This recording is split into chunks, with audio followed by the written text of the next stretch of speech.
Mes parents ont vendu leur maison pour ma sœur et exigent de prendre la mienne au bord du lac. Ils sont désespérés, mais leur manque de planification n'est pas mon problème. Je leur ai claqué la porte au nez. Il existe un silence particulier que l'on ne peut s'offrir qu'après 10 ans de semaine de travail de 80 heures. Ce n'est pas seulement l'absence de bruit. C'est l'absence d'obligation. C'est le son de la pluie qui tapote contre un triple vitrage que vous avez payé, dans une maison que vous avez conçue sur un terrain dont l'acte de propriété ne porte que votre nom, et uniquement le vôtre. Je m'appelle Romain. J'ai 36 ans. Je travaille comme consultant en architecture à distance pour des projets commerciaux haut de gamme. Et jusqu'à mardi dernier, je vivais au paradis. Ma maison n'est pas un manoir. C'est une maison moderne en A de 2 étages, située sur un terrain boisé de 1,2 hectares surplombant le lac Léman. C'est un endroit sauvage, isolé et froid pendant 6 mois de l'année, ce qui est exactement comme je l'aime.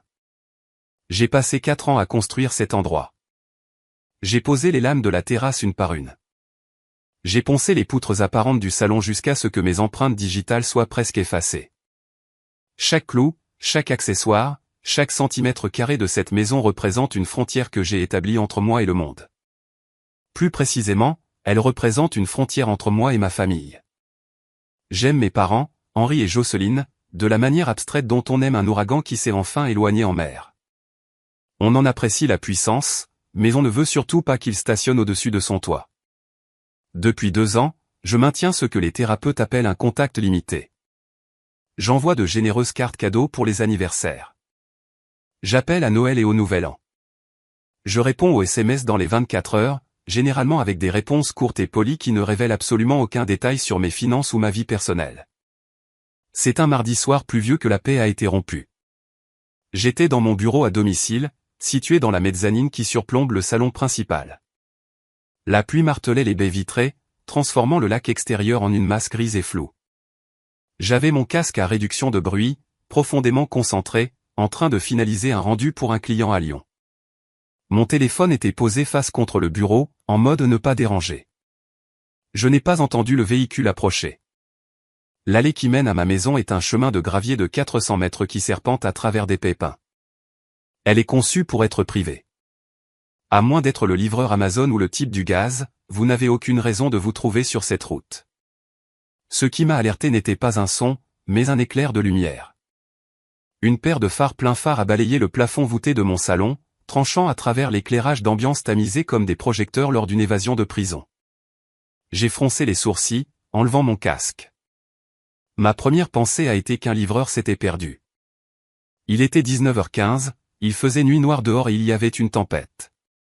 Je me suis levé et me suis approché de la balustrade de la mezzanine, regardant en bas à travers les immenses fenêtres avant.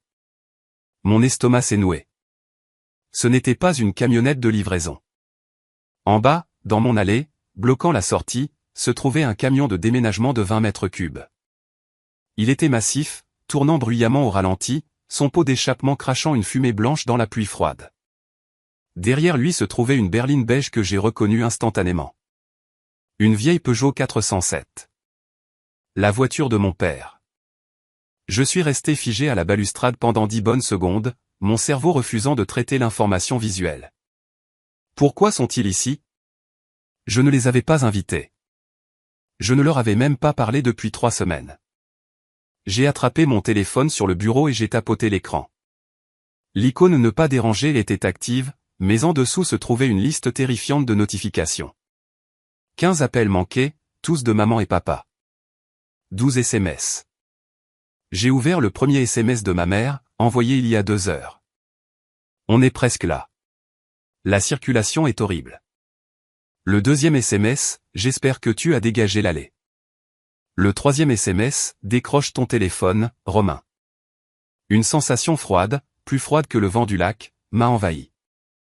Ce n'était pas une visite impromptue. On ne loue pas un camion de 20 mètres cubes pour une visite impromptue. On loue un camion de cette taille quand on déménage toute sa vie d'un point A à un point B. Et le point B était apparemment mon allée. J'ai regardé par la fenêtre la portière côté conducteur de la berline s'ouvrir. Mon père, Henri, est sorti. Il a 65 ans, un homme imposant qui a passé toute sa vie à croire qu'être la personne la plus bruyante dans une pièce équivaut à avoir raison. Il a relevé le col de son manteau contre la pluie et a fait un geste agressif en direction de la maison. Ma mère, Jocelyne, est sortie du côté passager. Elle avait l'air épuisée, serrant son sac à main contre sa poitrine. Il n'avait pas l'air d'invité. Il ressemblait à une force d'invasion. J'ai senti une douleur fantôme dans ma poitrine, un vestige de l'anxiété avec laquelle je vivais chaque jour avant de déménager ici. J'ai pris une profonde inspiration, essayant de calmer mes mains tremblantes. C'est ma maison, me suis-je dit. Mon acte de propriété, mes règles.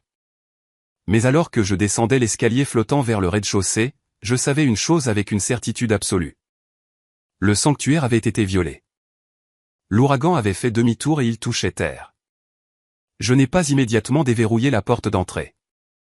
J'ai allumé les projecteurs extérieurs, baignant l'allée d'une dure lumière LED blanche. J'ai vu mon père grimacer et se protéger les yeux, levant les yeux vers la maison. Il m'a repéré à travers la porte vitrée et a agité la main dans un geste signifiant « Allez, dépêche-toi ». Ce geste, ce mouvement de poignet méprisant et autoritaire, m'a instantanément ramené à l'âge de 16 ans, quand on m'ordonnait de tondre la pelouse pendant que ma sœur regardait la télé. J'ai déverrouillé le pêne dormant et suis sorti sur le porche couvert. Je ne les ai pas invités à entrer. Je me suis tenu dans l'embrasure de la porte, bloquant le seuil avec mon corps. L'air froid et humide m'a frappé, sentant les aiguilles de pin et les gaz d'échappement. Papa. Maman, ai-je dit, ma voix assez forte pour couvrir le bruit du moteur du camion. Qu'est-ce qui se passe? Henri a monté les marches, ignorant toute salutation. Il avait l'air épuisé, les yeux cernés de rouge, mais il arborait cet air familier d'autorité non méritée.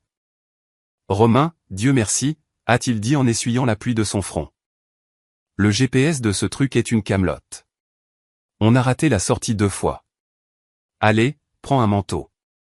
Il faut qu'on commence à décharger l'arrière du camion avant que la pluie n'empire. Je ne veux pas que les matelas soient trempés. Il a essayé de me dépasser, tendant la main vers la poignée de la porte. Je n'ai pas bougé. J'ai gardé ma main fermement sur le cadre de la porte, bloquant efficacement mon propre père. Attends, doucement, ai-je dit, gardant ma voix stable. Décharger quoi? Quel matelas? Papa, qu'est-ce que vous faites ici? Henri s'est arrêté, me regardant comme si c'était moi qui étais déraisonnable. On emménage, Romain. Évidemment. Maintenant, bouge. Il gèle ici dehors. Emménager, ai-je répété, les mots ayant un goût de cuivre dans ma bouche. Qu'est-ce que tu veux dire par emménager? Ma mère, Jocelyne, a alors monté les marches. Elle tremblait, son visage pâle et tiré. Elle a immédiatement joué sur la corde sensible. Oh, Romain, ne sois pas difficile, a-t-elle reniflé, sa voix tremblante. Ça a été le pire jour de notre vie. Nous sommes épuisés. On peut juste entrer et prendre un thé? Je me sens faible. Maman, je suis désolé que tu sois fatiguée, mais vous ne pouvez pas débarquer comme ça avec un camion de déménagement, ai-je dit, sans bouger. Vous avez une maison. Pourquoi êtes-vous ici avec un camion de déménagement? Henri a poussé un lourd soupir impatient. Nous n'avons plus de maison, Romain. Nous l'avons vendue. Le monde a semblé basculer légèrement sur son axe. Vous avez vendu la maison? La maison en Bourgogne? Quand? Cet après-midi, a dit Henri comme s'il parlait de vendre une vieille tondeuse à gazon. On a signé à 14 heures. Rendu les clés. Affaire conclue. Pourquoi, ai-je demandé, ma voix montant. Pourquoi auriez-vous fait ça? Pour sauver Isabelle. Évidemment, s'est écriée maman, les larmes commençant à couler librement maintenant. Ta sœur avait des problèmes, Romain. De vrais problèmes. Elle avait des dettes. La banque allait saisir son appartement. Il menaçait de faire une saisie sur son salaire. On ne pouvait pas laisser faire ça. C'est ta sœur. Je les ai dévisagés. Ma sœur Isabelle, 30 ans, l'enfant prodige, la princesse à qui on n'avait jamais dit non de toute sa vie. Alors, si je comprends bien, ai-je dit en parlant lentement pour m'assurer de saisir la folie de la situation. Isabelle avait des dettes. Alors vous avez vendu votre maison payée, la maison où vous avez vécu pendant 30 ans, pour les rembourser. Nous devions le faire, a sangloté maman. Tout le capital qu'il nous restait, nous l'avons utilisée pour la blanchir. Nous sommes fauchés, Romain. Il ne nous reste rien. Nous avons donné le reste à Isabelle pour qu'elle puisse se remettre sur pied. Et où comptiez-vous vivre, ai-je demandé, bien que je connaisse déjà la réponse. Henri a bombé le torse. Eh bien, c'est pour ça qu'on est là. Tu as cette grande maison. 4 chambres, 1,2 hectares. Tu vis ici tout seul. C'est ridicule. Vraiment, un gaspillage d'espace. On s'est dit qu'on s'installerait dans la suite du rez-de-chaussée. C'est mieux comme ça. On peut t'aider à entretenir la propriété et on peut passer notre retraite en famille. Il l'a dit avec une telle confiance, une telle certitude absolue que j'allais simplement me soumettre et accepter. Ils avaient brûlé leur propre canot de sauvetage pour sauver ma sœur. Et maintenant, ils grimpaient sur le mien sans même demander s'ils pouvaient supporter leur poids. Vous vous êtes dit, ai-je demandé, ma prise sur le cadre de la porte se resserrant jusqu'à ce que mes jointures blanchissent. Vous vous êtes dit que vous alliez simplement emménager? Vous n'avez pas pensé à m'appeler, à me demander? Nous sommes tes parents, Romain, a hurlé Henri, son visage devenant d'un violet colérique. Nous n'avons pas besoin de demander la permission pour rester avec notre fils quand nous sommes en crise. La famille s'entraide. Maintenant, dégage. J'ai besoin d'aller aux toilettes. Il a de nouveau poussé vers l'avant. Il a littéralement posé ses mains sur ma poitrine pour me bousculer. C'était une erreur. Quelque chose a cédé en moi. Pas une rupture violente, mais structurelle. Le pont que j'avais entretenu entre nous pendant des années venait de s'effondrer. J'ai repoussé violemment. Henri a trébuché en arrière, manquant de glisser sur les marches humides du porche. Il s'est agrippé à la rampe pour se stabiliser, me regardant avec stupeur. Non, ai-je dit. Ma voix n'était pas forte, mais elle était dure comme du granit. Vous n'allez pas faire entrer une seule boîte dans cette maison. Pour comprendre pourquoi j'ai poussé mon propre père sur un porche plus vieux, il faut comprendre Isabelle. Ou plutôt, il faut comprendre les mathématiques de notre famille. Dans l'équation de mes parents, Isabelle était la variable qui devait toujours être résolue, et j'étais la constante qui était censée fournir les chiffres. Quand j'avais 18 ans, j'avais économisé 15 000 € en emballant des courses et en tondant des pelouses depuis l'âge de 12 ans. Je voulais aller en école d'architecture. 2 semaines avant l'échéance des frais de scolarité, mes parents m'ont fait asseoir à la table de la cuisine.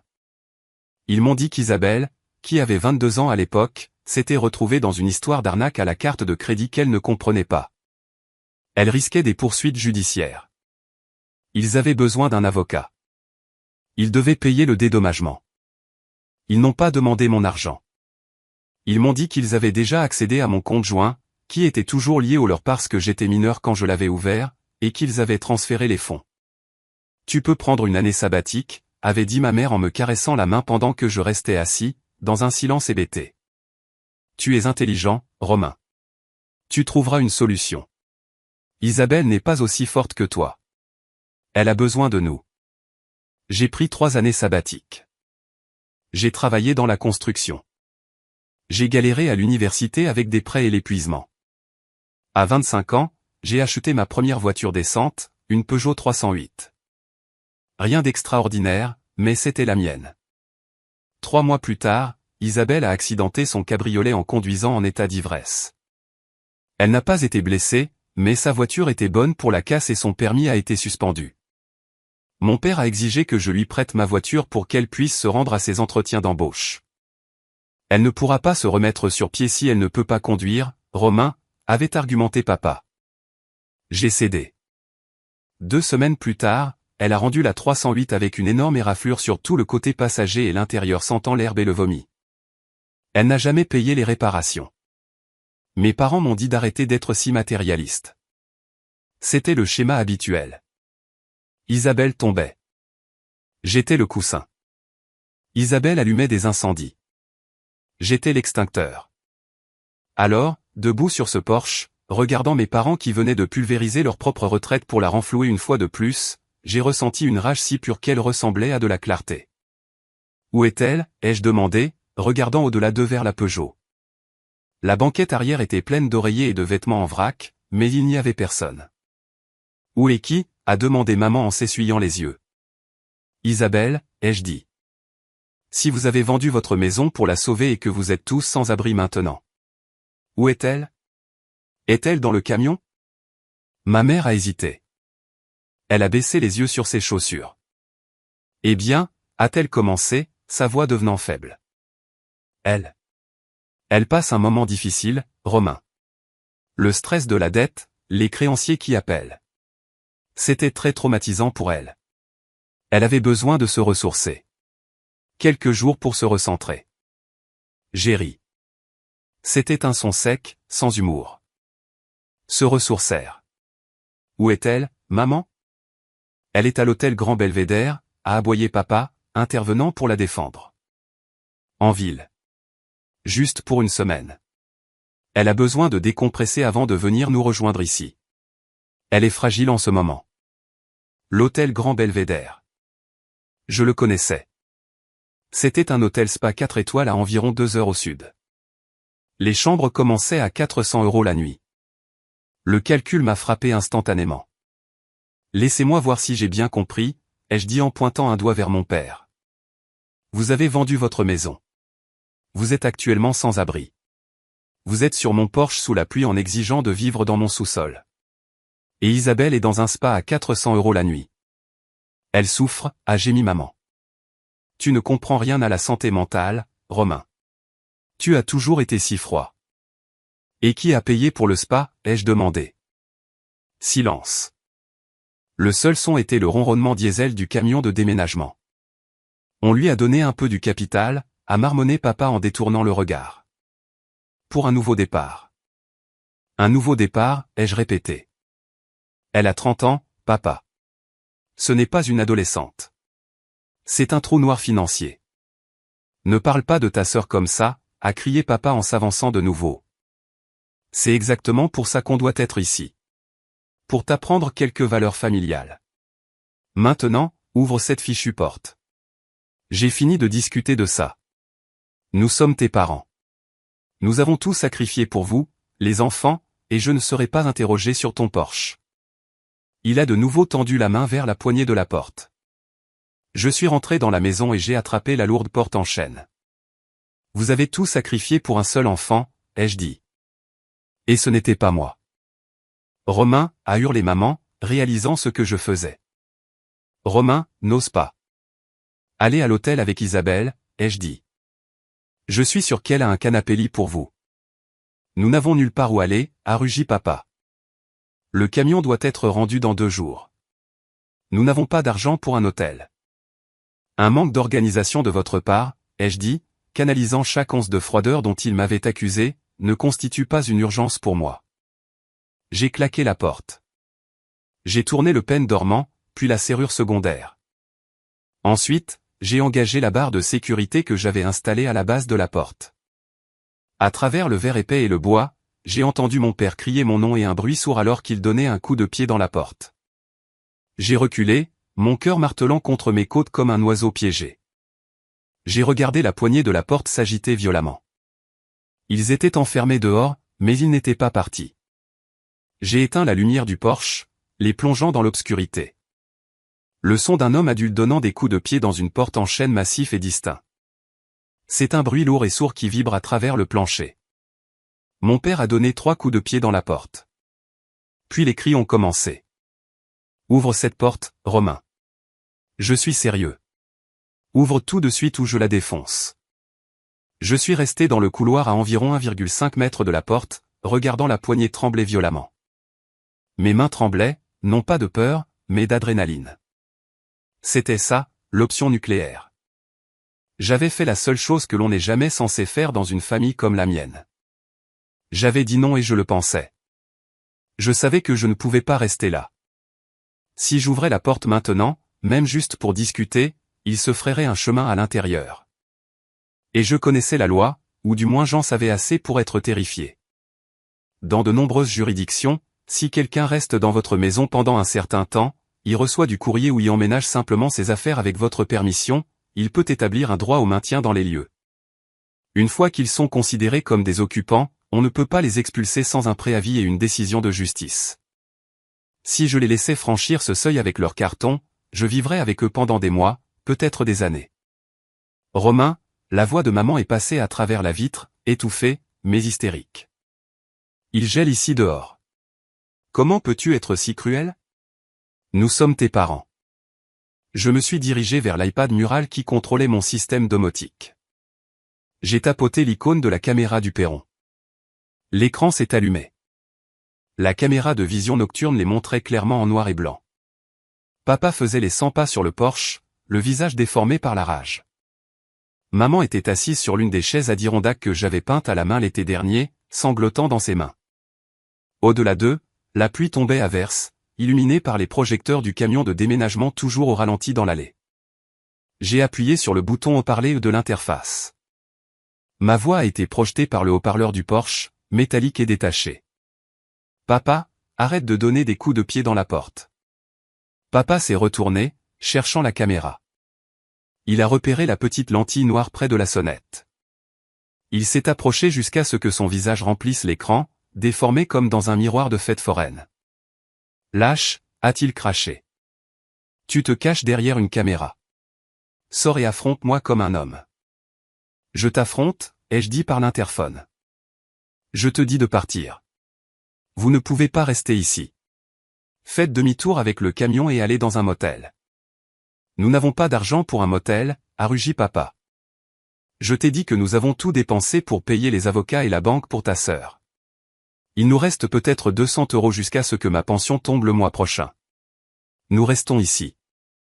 Ce n'est pas mon problème, ai-je dit, ma voix tremblant légèrement. Vous avez vendu votre maison aujourd'hui. Vous aviez des centaines de milliers d'euros de capital. Si vous avez tout donné à Isabelle, alors allez vivre avec Isabelle. Elle est dans une chambre d'hôtel. Il n'y a qu'un seul lit. Alors dormez par terre, ai-je hurlé. Vous ne dormirez pas ici.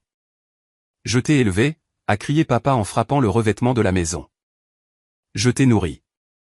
Je t'ai habillé. Cette maison est pratiquement la mienne parce que j'ai fait de toi ce que tu es. Tu nous dois ça. Je ne vous dois pas ma maison, ai-je répondu doucement. Partez. S'il vous plaît, partez avant que ça n'empire. J'ai relâché le bouton de conversation. Je ne pouvais plus l'écouter. Papa n'est pas parti. Au lieu de cela, il s'est retourné et est descendu les marches sous la pluie. J'ai regardé sur l'écran alors qu'il marchait vers l'arrière de la Peugeot. Il a ouvert le coffre. Il a commencé à sortir des valises.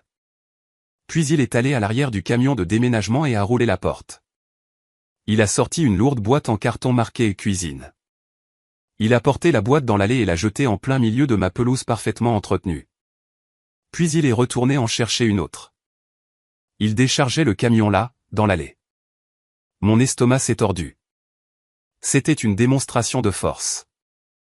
Il pariait que je ne laisserais pas mes affaires, ou les siennes, être ruinées par la pluie. Il pariait que son entêtement était plus fort que mes limites.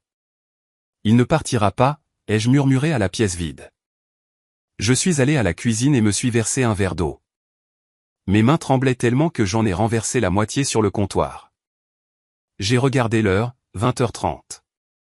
Il s'installait pour un siège. À 21h30, la pluie s'était calmée en une bruine, mais la température était tombée à 7 degrés Celsius. Mes parents étaient assis dans la Peugeot, le moteur en marche et le chauffage allumé. Ils avaient déchargé environ 10 boîtes sur ma pelouse.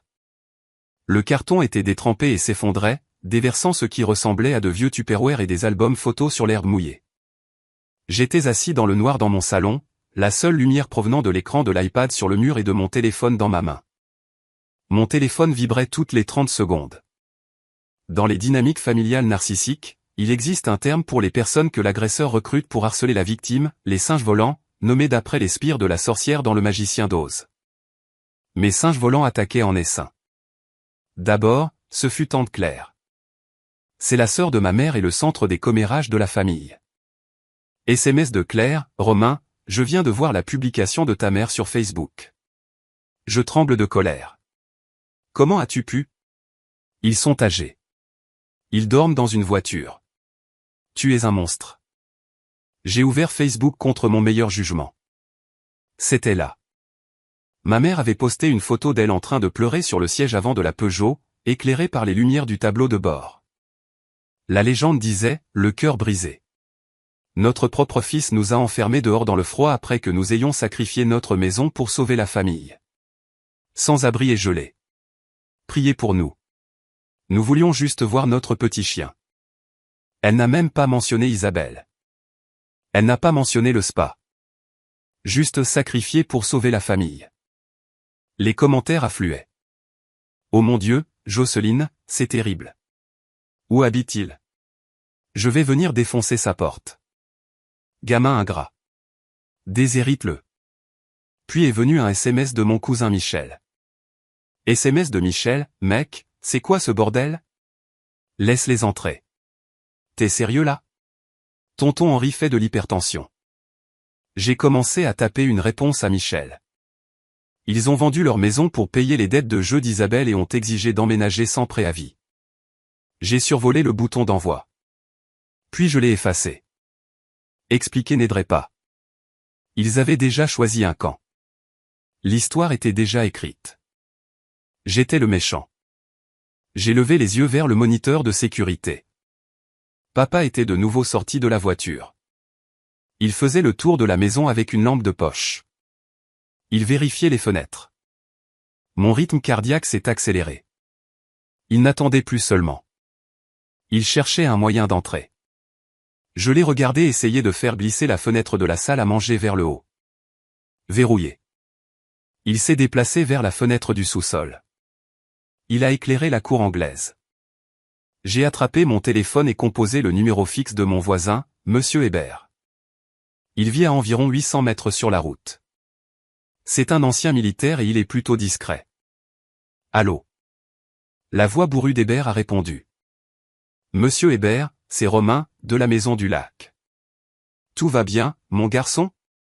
J'ai vu un gros camion tourner dans ton allée il y a un moment. Oui, c'est. C'est un différend familial, ai-je dit, me sentant humilié. Mes parents, ils refusent de partir. Si vous entendez des cris ou du verre se briser, ne vous inquiétez pas. C'est juste eux. Mais si je vous rappelle, j'aurai peut-être besoin d'un témoin. Tu veux que je descende avec mon chien, a demandé Hébert. Buster a besoin d'une promenade. Non, pas encore, ai-je dit. J'essaie de gérer ça pacifiquement. Tendez juste l'oreille. Reçu. Je reste à l'écoute. J'ai raccroché. Sur l'écran, papa avait abandonné les fenêtres. Il se dirigeait vers le boîtier de service sur le côté de la maison. Ne fais pas ça, ai-je murmuré. Papa, ne sois pas stupide. Il a ouvert le panneau du boîtier de disjoncteurs externes. Je n'y avais pas mis de cadenas parce que, eh bien, qui s'attend à ce que son père sabote son réseau électrique? Sur l'écran, je l'ai vu tendre la main et abaisser le levier principal. La maison est devenue noire. Le bourdonnement du réfrigérateur s'est arrêté. Les lumières du routeur Wi-Fi dans le coin se sont éteintes. Il avait coupé le courant. Il pensait que sans électricité, les serrures intelligentes pourraient tomber en panne ou que le froid me forcerait à sortir. Il avait oublié deux choses. 1. Les serrures intelligentes se verrouillent par défaut lorsque le courant est coupé. 2. Je travaille dans l'architecture technologique. Un bourdonnement a commencé au sous-sol. 5 secondes plus tard, la batterie de secours Tesla Powerwall s'est activée. Les lumières ont clignoté et sont revenues, légèrement plus faibles, mais stables. Le Wi-Fi a redémarré. J'ai regardé la caméra. Papa fixait la maison, confus. Il avait actionné l'interrupteur, mais les lumières étaient de retour. J'ai pris mon téléphone et lui ai envoyé un SMS. Romain, j'ai des générateurs de secours. Remets le disjoncteur en marche, papa. S'en prendre au service public est un crime. La prochaine fois, j'appelle les gendarmes. Il a regardé son téléphone, lu le SMS et a donné un coup de pied dans le côté de la maison. Il n'a pas remis le courant. Il est juste retourné en trombe à la voiture. La nuit s'est éternisée comme un rêve fiévreux. Je n'ai pas dormi. Je suis resté assis dans le fauteuil face à la fenêtre avant, enveloppé dans une couverture, à regarder la Peugeot. Vers 2 heures du matin, la lumière intérieure de leur voiture s'est éteinte. Ils avaient incliné les sièges. Ils allaient réellement dormir dans mon allée. L'absurdité de la situation m'a frappé. C'étaient des gens qui venaient de vendre une maison pour je supposais, une somme d'argent décente. Même après avoir payé les dettes d'Isabelle, ils auraient dû avoir assez pour un hôtel. Pourquoi souffraient-ils comme ça? Pourquoi endurer la voiture froide juste pour me punir? C'était une question de contrôle. C'était une bataille de volonté. S'il partait maintenant, il perdait. S'il restait et me faisait sentir assez coupable pour ouvrir la porte, il me possédait. Il possédait la maison. J'ai ouvert mon ordinateur portable et me suis connecté au Wi-Fi de secours. Je devais savoir la vérité. Je me suis connecté à la base de données du cadastre pour leur ancienne adresse en Bourgogne. C'est un registre public. J'ai cherché Henri et Jocelyne Durand. L'acte de vente est apparu. Enregistré ce matin-là. Prix de vente, 620 000 €. Ma mâchoire est tombée. 620 000 €. J'ai fait un calcul mental rapide. Ils avaient acheté cette maison dans les années 90 pour peut-être 150 000 €. Elle était payée. Ils sont donc repartis avec plus de 600 000 € en liquide. Maman a dit qu'ils avaient payé les dettes d'Isabelle. Je connaissais les problèmes d'Isabelle. Elle s'était laissée entraîner dans une combine de dropshipping à gros tickets, puis avait essayé de couvrir ses pertes avec des jeux d'argent en ligne. La dernière fois que j'avais eu des nouvelles de tante Claire, la dette était d'environ 200 000 €. Énorme, oui. Catastrophique, oui. Mais 620 000 € moins 200 000 € laissaient 420 000 €. Où étaient les 400 000 autres? Ils ont de l'argent, ai-je murmuré. Ils ont presque un demi-million. S'ils avaient autant d'argent, pourquoi prétendaient-ils être fauchés? Pourquoi dormaient-ils dans une voiture dans mon allée? Sauf s'ils n'avaient pas l'argent. J'ai creusé plus profondément. J'ai vérifié l'Instagram d'Isabelle. Son profil était public. Story postée il y a 4 heures. Une vidéo d'elle tenant une coupe de champagne dans une chambre d'hôtel.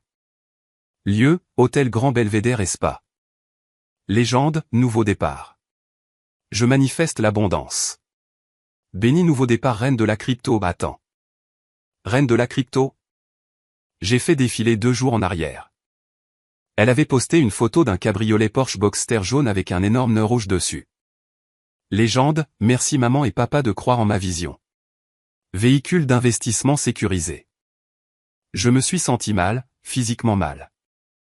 Il n'avait pas seulement payé sa dette. Il lui avait tout donné. Il lui avait acheté une Porsche et, d'après le hashtag, ils avaient probablement investi l'argent restant dans n'importe quelle arnaque crypto qu'elle leur présentait actuellement comme un retour garanti. Ils étaient fauchés parce qu'ils étaient stupides. Ils avaient littéralement misé la ferme sur le fait qu'Isabelle deviendrait millionnaire du jour au lendemain. Et leur plan de secours, leur filet de sécurité, leur maison de retraite, c'était moi. Ils n'étaient pas seulement là pour rester quelques semaines. Ils étaient là parce qu'ils avaient brûlé les ponts. Ils avaient l'intention de vivre ici pour toujours pendant qu'Isabelle jouait aux magnates des affaires avec leurs économies d'une vie. J'ai regardé par la fenêtre les formes endormies dans la Peugeot.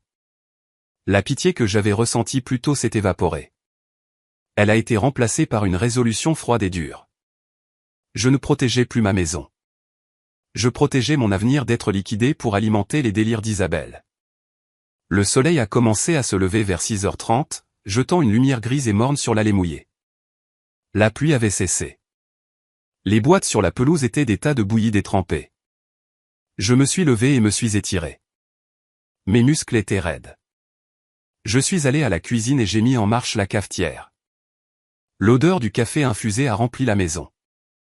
Un petit réconfort au milieu d'une zone de guerre. À 7 heures, une touche de couleur est apparue au bout de l'allée. Une Porsche Boxster jaune vif a quitté la route principale. Elle a navigué prudemment sur le gravier, évitant les nids de poules. Le toit était baissé malgré les 4 degrés Celsius. Isabelle était arrivée. Elle s'est garée juste derrière le camion de déménagement et a klaxonné. Un bip-bip joyeux qui sonnait terriblement déplacé. Papa s'est redressé dans la Peugeot, se frottant le visage. Maman a ouvert sa portière et est pratiquement tombée, l'air raide et misérable. Je suis sorti sur le balcon du 2e étage, une tasse de café à la main. J'ai regardé le cirque qui s'assemblait dans mon allée. Isabelle a sauté de la Porsche. Elle portait des lunettes de soleil surdimensionnées et un manteau blanc duveteux. On aurait dit qu'elle était sur un plateau de tournage. Elle a regardé les boîtes qui fondaient sur la pelouse et a plissé le nez. Burke, a-t-elle dit, sa voix montant jusqu'à moi. Pourquoi toutes les affaires sont dehors? Vous avez sérieusement dormi dans la voiture? Romain ne voulait pas nous laisser entrer, accro à ses mamans en se serrant dans ses bras. Isabelle a levé les yeux et m'a vu sur le balcon. Elle a baissé ses lunettes de soleil. Romain, a-t-elle crié en agitant la main comme si nous étions des voisins qui se disaient bonjour. Arrête de faire ta drama queen. Ouvre la porte. Maman ressemble à un zombie. J'ai pris une gorgée de mon café. Belle voiture, Isabelle, ai-je crié. Elle vient avec une maison attachée? Isabelle a levé les yeux au ciel. Ne sois pas jaloux. C'est un atout pour ma marque personnelle. Maintenant, allez, laisse-nous entrer. J'ai besoin de charger mon téléphone. Tu as 400 000 € d'actifs, ai-je dit fort. Va t'acheter un chargeur. Le visage d'Isabelle a changé. Ce n'était pas de la honte. Isabelle ne connaissait pas la honte. C'était de l'agacement. L'agacement d'un enfant à qui on a demandé d'expliquer pourquoi il a dessiné sur les murs. Ce n'est pas 400 000, a-t-elle crié en s'appuyant contre sa voiture jaune vif. C'est du capital. Tu ne comprendrais pas, Romain. Tu travailles pour un salaire. Moi, je construis un empire. Un empire, ai-je répété, ma voix plate. C'est comme ça qu'on appelle le jeu maintenant? Ce n'est pas du jeu, c'est de l'arbitrage de crypto-monnaie, a-t-elle hurlé. Et maman et papa sont partenaires. Ils vont tripler leur investissement en 6 mois. On fait ça pour la famille. Si vous êtes si riche, ai-je crié, pourquoi vos partenaires dorment-ils dans une Peugeot? Henri est sorti de la voiture, claquant la portière. Il avait une mine affreuse. Ses vêtements étaient froissés, ses cheveux en désordre, et il boitait à cause d'une nuit dans un siège exigu. Mais sa colère était aussi fraîche que jamais. Ça suffit, a-t-il beuglé en pointant un doigt tremblant vers mon balcon. Tu ne parles pas des affaires de ta sœur. Tu ne connais rien à la finance. Je sais que vous avez vendu votre maison pour 620 000 €, ai-je crié en retour. J'ai consulté les registres, papa. Je sais que vous lui avez tout donné. Vous n'avez pas seulement payé ses dettes. Vous avez financé ce cirque. Henri s'est figé. Il ne savait pas que je pouvais consulter les registres publics. Il a regardé maman, puis de nouveau moi. Nous croyons en elle, a-t-il balbutié, perdant de son assurance. Elle va s'occuper de nous quand ça rapportera. On a juste besoin d'un endroit où rester jusqu'à ce que les retours arrivent. 6 mois, Romain. Peut-être 1 an. C'est tout. 1 an? J'ai ri en secouant la tête. Tu penses que je vais vous laisser vivre dans ma maison pendant 1 an pendant qu'elle joue au casino avec vos économies? C'est mieux que de garder cet endroit pour toi tout seul, est intervenue maman, retrouvant sa voix. Regarde cette maison. Elle est immense. Tu as 4 chambres. Pourquoi as-tu besoin de 4 chambres? Tu es célibataire. Tu ne nous donnes pas de petits-enfants. Tu ne fais qu'exister. Ça a fait mal. C'était le classique chantage affectif parental. Ma réussite n'avait aucun sens parce qu'elle ne servait pas leur impératif biologique.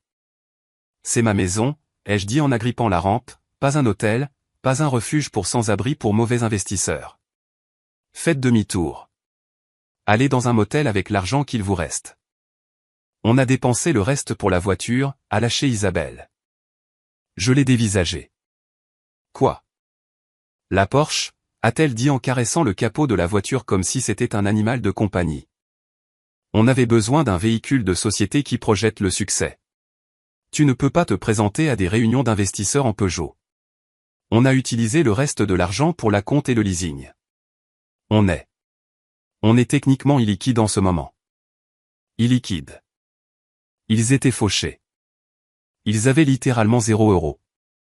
Ils avaient vendu une maison, payé des dettes, et flambé le reste dans un cabriolet jaune et un compte crypto qui était probablement déjà en train de se vider. Ils ne demandaient pas à emménager. Ils suppliaient pour leur survie.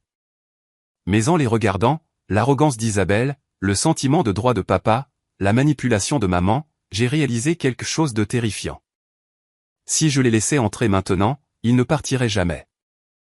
Ils ne pourraient pas partir. Ils n'avaient aucune stratégie de sortie. Je soutiendrai 3 adultes pour le reste de ma vie. Vous êtes fou, ai-je dit doucement. Vous êtes réellement fou. Nous sommes une famille, a crié papa. Maintenant, ouvre la porte. J'ai besoin d'aller aux toilettes. Va dans les bois, ai-je dit. Tu n'entres pas. Je me suis retourné et suis rentré, fermant et verrouillant la porte coulissante en verre. J'ai tiré les rideaux. J'ai entendu Isabelle crier « Je te déteste », suivi du bruit de son coup de pied dans mon revêtement. Je me suis assis par terre dans ma chambre, adossé au mur. J'avais besoin d'un plan. Ils n'allaient pas partir volontairement. Je devais les forcer. Mais comment forcer ses propres parents à quitter sa propriété sans passer pour un monstre? Puis j'ai vu quelque chose glisser sous la porte d'entrée. Je suis descendu. Un morceau de papier de cahier avait été poussé à travers le coupe-froid au bas de la porte. Je l'ai ramassé. C'était manuscrit. J'ai reconnu l'écriture de ma mère. J'ai apporté le papier à l'îlot de la cuisine et je l'ai lissé. Il était écrit au dos d'un vieux dépliant pour une pizzeria qu'ils avaient dû trouver dans la voiture. L'audace du document était à couper le souffle. Romain, commençait-il. Puisque tu es difficile, nous sommes prêts à faire un compromis pour formaliser cet arrangement. Voici les conditions pour notre emménagement. 1. Maman et papa occuperont la suite parentale du premier étage, plus facile pour les genoux de papa. 2. Isabelle prendra la chambre d'amis à l'étage avec vue sur le lac. Elle a besoin de lumière naturelle pour sa création de contenu. 3. Romain peut s'installer dans le bureau de la mezzanine ou au sous-sol. Il n'est pas aménagé, mais tu peux le rénover. 4. Nous paierons 300 € par mois de loyer total. 5. Romain continuera de payer toutes les charges, Internet et les impôts, car c'est son bien. 6. Les repas seront partagés. Romain cuisinera le dîner 5 soirs par semaine dans le cadre de sa contribution à la famille. 7. Pas d'invités pour la nuit pour Romain sans l'approbation de maman. Nous ne voulons pas d'étrangers dans les parages. Signé, maman et papa. J'ai fixé le papier. Mes mains se sont remises à trembler, mais cette fois, ce n'était pas l'adrénaline. C'était une fureur pure et sans mélange. Il ne voulait pas seulement un endroit où rester. Il voulait m'expulser de ma propre vie. Il voulait me reléguer au sous-sol non aménagé de la maison que j'avais construite pendant qu'il prenait la suite parentale et la meilleure chambre d'amis. Et il voulait que je cuisine pour eux. Et le prix de cette prise d'otages hostile, 300 €. Mon prêt immobilier seul était de 2400 €. La facture de chauffage en hiver était de 400 €. J'ai attrapé un marqueur dans le tiroir. J'ai écrit en grosses lettres noires sur toute la page, NON. Je me suis dirigé vers la porte d'entrée. Je l'ai déverrouillée, l'ai ouverte d'environ 5 cm, en gardant la chaîne de sécurité, et j'ai repoussé le papier à l'extérieur. Lisa, ai-je dit à travers la fente. Papa a arraché le papier. Il l'a lu et son visage est devenu cramoisi. Espèce de petit ingrat, a-t-il commencé. 300 €, c'est généreux. Nous avons des revenus fixes. Alors allez louer une chambre qui coûte 300 €, ai-je crié à travers la fente. Oh, attendez. Ça n'existe pas. Vous voulez une valeur de 3000 € pour des miettes? Isabelle a besoin de la lumière, a crié maman derrière lui. Son travail en dépend. Son travail est une arnaque, maman, ai-je crié en retour. Ce n'est pas réel. Rien de tout ça n'est réel. Vous jouez à la dinette avec de l'argent de Monopoly. Ouvre cette porte. Papa a cogné son épaule contre le bois. La chaîne a cliqueté mais a tenu. Je t'ordonne. J'ai 36 ans, ai-je crié. Tu ne m'ordonnes rien du tout. Dégage de mon Porsche. J'ai de nouveau claqué la porte et les verrouillé. Je suis retourné à la cuisine et j'ai regardé la cafetière. J'avais l'impression que j'allais vomir. Puis j'ai entendu un nouveau son. Le bruit d'un moteur lourd, mais pas celui du camion. Une camionnette. J'ai vérifié la caméra. Une camionnette blanche s'était garée à côté de la Porsche. Sur le côté, il était écrit « Serrurerie du lac ». Mon sang s'est glacé. Papa parlait à un homme en bleu de travail. Le serrurier. Papa montrait ma porte d'entrée, gesticulant sauvagement. Il a sorti son portefeuille et a montré à l'homme son permis de conduire. Il essayait de faire percer les serrures. Il allait s'introduire par effraction dans ma maison. Je n'ai pas réfléchi. J'ai réagi. J'ai couru à la fenêtre du salon, j'ai ouvert le battant et j'ai passé la tête dehors. Et, ai-je crié au serrurier. Et, ne touchez pas à cette porte. Le serrurier, un type costaud avec une barbe, a levé les yeux, surpris. Il m'a regardé, puis mon père. Il a perdu ses clés, a crié papa par-dessus moi, essayant de bloquer la vue du serrurier. Mon fils est. Il est confus. Il fait une crise. Ouvrez juste la porte. Je vous paierai un supplément. Je suis le propriétaire, ai-je hurlé, ma voix se brisant. Cet homme est un intrus. Mon nom est Romain Durand. Vérifiez les registres de propriété. Si vous percez cette serrure, je vous poursuivrai en justice et j'appellerai la police pour violation de domicile. Le serrurier a fait un pas en arrière. Il a regardé le permis de conduire de papa, puis moi. Monsieur, a dit le serrurier à mon père, votre pièce d'identité indique que vous vivez en Bourgogne. On vient de déménager, a insisté papa, la sueur coulant sur son visage. C'est ma résidence secondaire. Mon fils squatte à l'intérieur. Il est mentalement instable. J'ai les codes de sécurité, ai-je crié. J'ai les factures de service public à mon nom. Partez maintenant. Le serrurier a remis sa perceuse à sa ceinture. Il a secoué la tête. Écoutez, les amis, je ne peux pas m'impliquer dans un conflit domestique. Si vous n'avez pas de preuve de propriété et qu'il y a quelqu'un à l'intérieur qui prétend que vous êtes un intrus, je m'en vais. Appelez les flics si c'est votre maison. Je vais appeler les flics, a menacé papa. Je vous ferai arrêter pour négligence. Faites donc, a dit le serrurier. Il est retourné à sa camionnette, est monté et a reculé dans l'allée plus vite que je n'avais jamais vu un véhicule de service se déplacer. Papa est resté là, haletant. Il a regardé la camionnette qui s'éloignait. Puis de nouveau la maison. Il a ramassé un nain de jardin de mon parterre de fleurs, une stupide petite chose en céramique que tante Claire m'avait offerte en cadeau pour rire, et l'a jeté vers la fenêtre d'où je regardais. Le nain s'est brisé contre le revêtement juste en dessous du cadre de la fenêtre. Un éclat de céramique a volé et a fissuré la vitre inférieure. Tu as tout gâché, a hurlé papa, sa voix rauque. Espèce de gamin égoïste et haineux. On a tout fait pour toi. J'ai regardé le verre fissuré. J'ai regardé le nain brisé. C'en était trop. La ligne avait été franchie. Ce n'était plus seulement indifférent. C'était de la dégradation de biens. C'était de la violence. J'ai sorti mon téléphone. Je n'ai pas appelé mes amis. Je n'ai pas appelé un thérapeute. J'ai composé le 17. Gendarmerie, j'écoute. J'ai besoin d'une patrouille au 440 chemin de la Pinède, ai-je dit, ma voix étonnamment calme. J'ai 3 personnes qui s'introduisent illégalement, refusent de partir et viennent de commencer à détruire ma propriété. Je crains pour ma sécurité. Connaissez-vous ces personnes, a demandé l'opérateur. Oui, ai-je dit. Ce sont mes parents. D'accord, monsieur. Nous avons une unité à proximité. L'adjoint Muller est en route. Restez à l'intérieur et verrouillez vos portes. Elles sont déjà verrouillées, ai-je dit. J'ai raccroché. J'ai regardé sur la caméra Isabelle assise sur le capot de sa Porsche, se limant les ongles pendant que papa donnait des coups de pied dans les boîtes détrempées sur la pelouse. Maman faisait les 100 pas, marmonnant pour elle-même. Ils n'avaient aucune idée de ce qui allait arriver. Ils pensaient que parce qu'ils étaient maman et papa, la loi ne s'appliquait pas à eux. Ils pensaient que la biologie était une carte sortie de prison. Ils étaient sur le point d'apprendre que dans le monde réel, un acte de propriété bat l'ADN à chaque fois. Attendre la gendarmerie est une expérience surréaliste. On s'attend à des sirènes hurlantes au loin comme dans les films.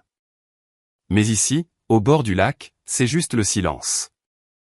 Le genre de silence qui amplifie chaque son que font vos parents en détruisant votre jardin. Après avoir appelé le 17, je ne me suis pas caché. Je me suis préparé. Je suis allé à mon bureau et j'ai imprimé une copie de mon acte de propriété. J'ai pris un dossier avec mes factures de service public. Puis je suis allé à l'interface du système de sécurité et j'ai téléchargé les clips. Papa coupant le courant. Papa jetant le nain. Papa essayant de faire percer la serrure. Je les ai synchronisés sur mon téléphone. J'ai regardé l'heure. 20 minutes s'étaient écoulées. L'adjoint Muller serait là d'une seconde à l'autre. J'ai décidé de leur donner une dernière chance. Pas pour eux, mais pour la caméra. Pour mémoire.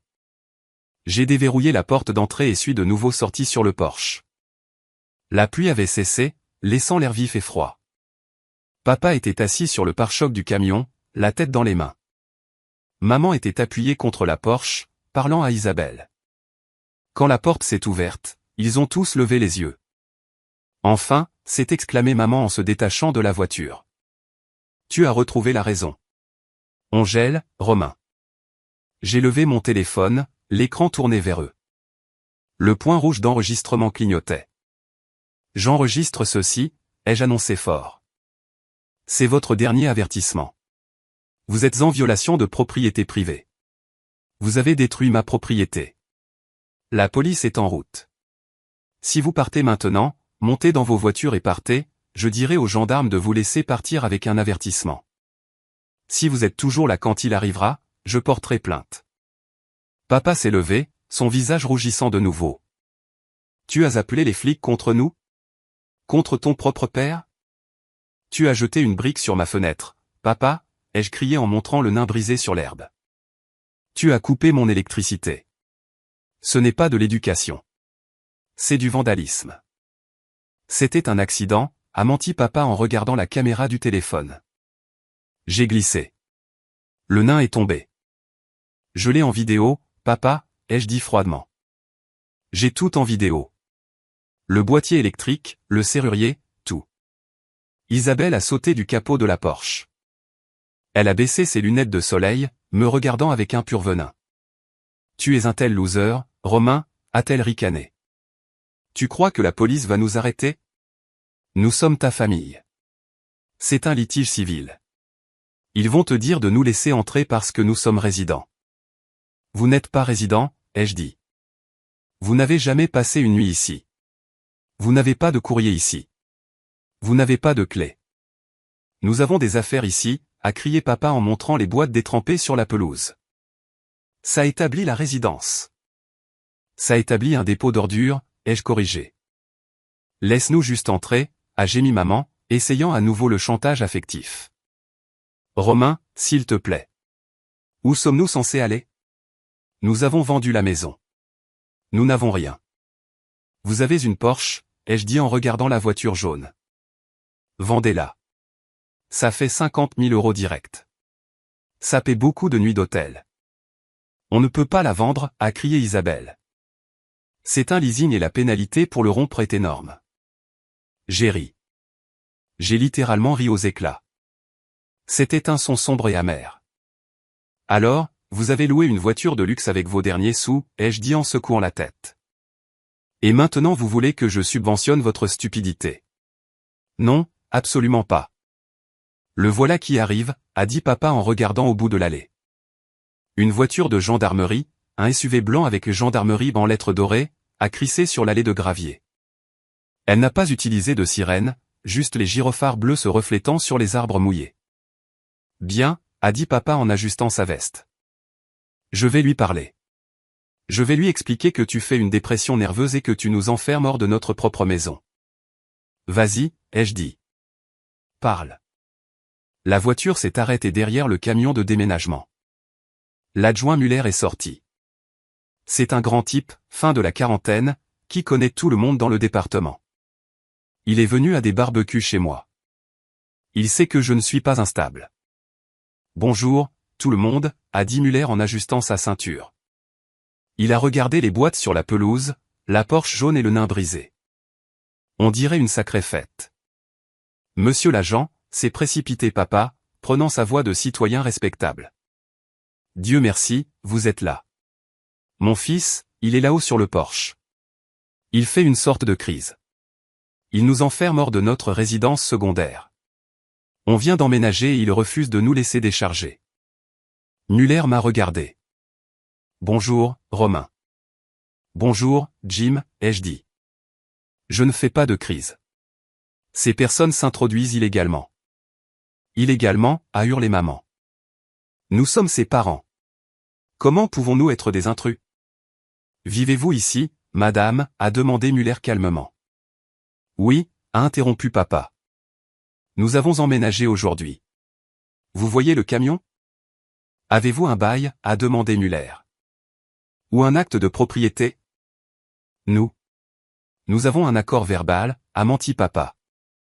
Il a accepté de nous laisser vivre ici, puis a changé d'avis quand nous sommes arrivés. Ce n'est pas vrai, ai-je dit clairement. Je ne leur ai pas parlé depuis 3 semaines. Ils sont arrivés sans invitation hier. Je leur ai refusé l'entrée. Ils ont dormi dans leur voiture. Ils n'ont jamais mis un pied à l'intérieur. Est-ce vrai, a demandé Muller à papa. Vous n'êtes pas entré? Eh bien, non, parce qu'il nous a enfermés dehors, a balbutié papa. D'accord, a dit Muller. Si vous n'êtes pas entré, vous n'avez pas établi de résidence. Cela en fait une situation d'invité, et le propriétaire a le droit de révoquer une invitation à tout moment. Révoquer, a ri Isabelle avec mépris. Nous ne sommes pas des invités. Nous sommes de la famille. Ça n'a pas d'importance pour la loi, mademoiselle, a dit Muller. Il a regardé le nain brisé. Romain, vous avez mentionné des dégradations. Oui. Je suis descendu des marches en tendant mon téléphone à Muller. Voici la vidéo d'Henri Durand coupant mon électricité au disjoncteur la nuit dernière. Et voici celle de lui jetant un objet en céramique sur ma fenêtre il y a 10 minutes. Muller a regardé la vidéo. Son visage s'est durci. Muller a regardé la vidéo 2 fois. Il a regardé papa, puis de nouveau le téléphone. Monsieur, a dit Muller à papa, sa voix perdant son ton amical de voisin. Avez-vous coupé le courant de cette résidence? J'essayais de réarmer le disjoncteur, a menti maladroitement papa. Je pensais que la sonnette était cassée. À 2 heures du matin. Muller a haussé un sourcil. Et la fenêtre? Le nain vous a glissé des mains? Il m'a provoqué, a crié papa en me montrant du doigt. Il m'a manqué de respect. Je suis son père. Être père ne vous donne pas le droit de casser des fenêtres, a dit Muller sévèrement. D'accord, voici la situation. Monsieur Durand veut que vous quittiez la propriété. Vous n'avez aucun droit légal d'être ici. De plus, j'ai des preuves de vandalisme et de tentative potentielle d'effraction avec cette histoire de serrurier. Vous ne pouvez pas nous expulser, a pleuré maman en attrapant le bras de Muller. Nous n'avons nulle part où aller. Nous avons vendu notre maison. Muller a doucement retiré sa main. Madame, c'est une affaire civile. En ce moment, j'applique une plainte pour violation de propriété. Vous avez 2 choix. Option A, vous rechargez ces boîtes dans le camion et partez immédiatement. Option B, j'arrête M. Durand pour vandalisme et dégradation de biens, et je vous arrête, vous autres, pour violation de domicile. Silence. Un silence absolu dans l'allée. Isabelle a regardé ses parents, les yeux écarquillés. Maman, est-ce qu'on va se faire arrêter? Non, a dit papa rapidement. Non, bien sûr que non. Cet agent est juste confus. Je ne suis pas confus, monsieur, a dit Muller en posant la main près de ses menottes. J'ai besoin d'une décision maintenant. Papa m'a regardé. Ses yeux suppliaient pour la première fois. Il voulait que j'arrête ça. Il voulait que je dise, c'est bon, Jim. Laissez-les rester. Je l'ai regardé droit dans les yeux. J'ai pensé au contrat de location. J'ai pensé au sous-sol. J'ai pensé à la Porsche. L'option A me semble bien, ai-je dit. Les épaules de papa se sont affaissées. Le combat l'a quitté. Il a finalement réalisé qu'il n'avait aucun pouvoir ici. Très bien, a-t-il craché. Très bien, nous partons. Tu es content maintenant? Tu as rendu tes parents sans abri. Vous vous êtes rendus sans abri, ai-je dit. Je refuse simplement d'être le refuge. Muller est resté là, les bras croisés, à les regarder. Chargé. Je reste jusqu'à ce que vous ayez quitté la propriété. Les 30 minutes qui ont suivi ont été les plus satisfaisantes et les plus déchirantes de ma vie. J'ai regardé mon père de 65 ans et ma mère traîner des boîtes en carton détrempées jusqu'au camion. Isabelle n'a pas aidé. Elle est restée assise dans sa Porsche, textant furieusement, probablement en train d'essayer de tourner ça à son avantage sur les réseaux sociaux. Quand la dernière boîte a été chargée, papa a claqué la porte du camion. Il s'est approché de moi une dernière fois. Il n'avait plus l'air en colère. Il avait l'air vieux. « Tu es mort pour nous », a-t-il murmuré. « Ne nous appelle pas. Ne viens pas à Noël. Tu n'as pas de famille. »« Ça fait longtemps que je n'ai plus de famille, papa », ai-je dit doucement. J'avais juste des personnes à charge. Il a tressailli comme si je l'avais giflé. Il s'est retourné, est monté dans la berline et a démarré le moteur. Isabelle a fait vrombir la Porsche. Elle m'a fait un doigt d'honneur en démarrant en trombe, projetant du gravier partout. Le camion a suivi, cahotant dans l'allée comme une bête vaincue. Muller les a regardés partir. Il s'est tourné vers moi. « Ça va, Romain ?»« Non », ai-je dit honnêtement. « Mais ça ira. Tu veux porter plainte pour la fenêtre ?» J'ai regardé le verre brisé. « Non, laisse-les partir. Mais juste une note dans le dossier au cas où il reviendrait. »« Je le ferai », a dit Muller. « Appelle-moi si tu revois cette voiture jaune. » Il est monté dans sa voiture et est parti. J'étais seul. L'allée était vide, à l'exception de quelques morceaux de carton mouillé. Le silence est revenu. Le vent bruissait dans les pins. Je suis rentré. J'ai verrouillé la porte. J'ai engagé le pêne dormant. Je suis allé à la cuisine et j'ai versé le reste de mon café froid dans l'évier. Les retombées ont été prévisibles, toxiques et rapides. Le soir même, ma famille élargie m'avait déclaré la guerre. Mon téléphone a été inondé de SMS haineux de tantes, d'oncles et de cousins que je n'avais pas vus depuis une décennie. Tu les as laissés à la rue. Jocelyne est à l'hôpital à cause du stress. Mensonge. J'espère que tu mourras seul dans cette grande maison. Je n'ai répondu à aucun d'eux. Au lieu de cela, j'ai fait quelque chose que j'aurais dû faire des années auparavant. J'ai rassemblé les preuves. J'ai pris les clips vidéo, la coupure de courant, le lancer de nain, la confrontation avec le serrurier. J'ai pris une photo du contrat de location exigeant que je vive au sous-sol. J'ai pris des captures d'écran des publications d'Isabelle sur la Porsche et le champagne, horodatées le jour même où il prétendait être démuni. J'ai tout posté sur ma propre page Facebook. J'ai écrit une légende simple, pour tous ceux qui m'envoient des messages à propos de mes parents. Ils ont vendu leur maison pour 620 000 €, ont tout donné à Isabelle pour une Porsche et de la crypto, puis ont tenté de s'introduire chez moi. Exigeant que je vive dans mon propre sous-sol pendant qu'ils prenaient la suite parentale. Voici la vidéo de papa détruisant ma propriété quand j'ai dit non. Je ne ferai pas d'autres commentaires. Quiconque soutient ce comportement est le bienvenu pour les héberger. Le silence qui a suivi a été assourdissant. En moins d'une heure, les commentaires haineux ont cessé. Tante Claire a supprimé ses publications. Cousin Michel m'a envoyé un SMS, « Mec, je ne savais pas pour la Porsche. C'est dégueulasse. Désolé. » J'ai appris plus tard par Hébert, qui entend tout, qu'ils avaient fini dans un hôtel Formule 1 en ville pour 2 nuits. Puis, quand la réalité de leur investissement les a frappés, ils ont dû rendre la Porsche. Ils ont perdu la compte et les frais de résiliation de leasing, encore 10 000 € de perdus. Ils ont loué un petit mobil-home dans un camping à environ 30 km. C'était tout ce qu'ils pouvaient se permettre avec les restes de leur pension. Isabelle est restée avec eux une semaine, puis a déménagé sur la Côte d'Azur avec un type qu'elle a rencontré en ligne pour poursuivre sa carrière de mannequin. Elle les a abandonnés dès que l'argent s'est tari. Papa a essayé de m'appeler un mois plus tard. Je l'ai laissé sur messagerie vocale. Je l'ai écouté une fois. Il ne s'excusait pas. Il demandait si j'avais de vieux meubles que je n'utilisais pas parce que le mobil-home n'était pas meublé. J'ai bloqué le numéro. Cela fait maintenant 6 mois. Le lac est gelé. Une nappe d'un blanc immaculé s'étendant jusqu'à l'horizon. J'ai réparé la fenêtre. J'ai acheté un nouveau nain, en béton, trop lourd pour être jeté. Je passe mes soirées à travailler près du feu, mon chien à mes pieds. C'est calme. Parfois, c'est solitaire. Je ne mentirai pas en disant que ça ne fait pas mal.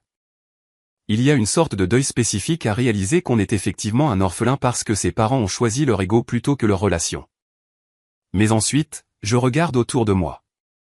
Je regarde les murs que j'ai construits. Je regarde le compte en banque qui n'est pas vidé pour payer les erreurs d'une sœur. Je regarde la paix que j'ai cultivée. Je réalise que la famille n'est pas un pacte suicidaire. Ce n'est pas un chèque en blanc. Vous avez le droit de vous sauver. Vous avez le droit de fermer la porte quand l'ouragan revient. Un manque d'organisation de leur part ne constituait pas une urgence pour moi. Et pour la première fois de ma vie, je ne suis pas le filet de sécurité. Je suis juste le gars dans la maison au bord du lac qui profite du silence.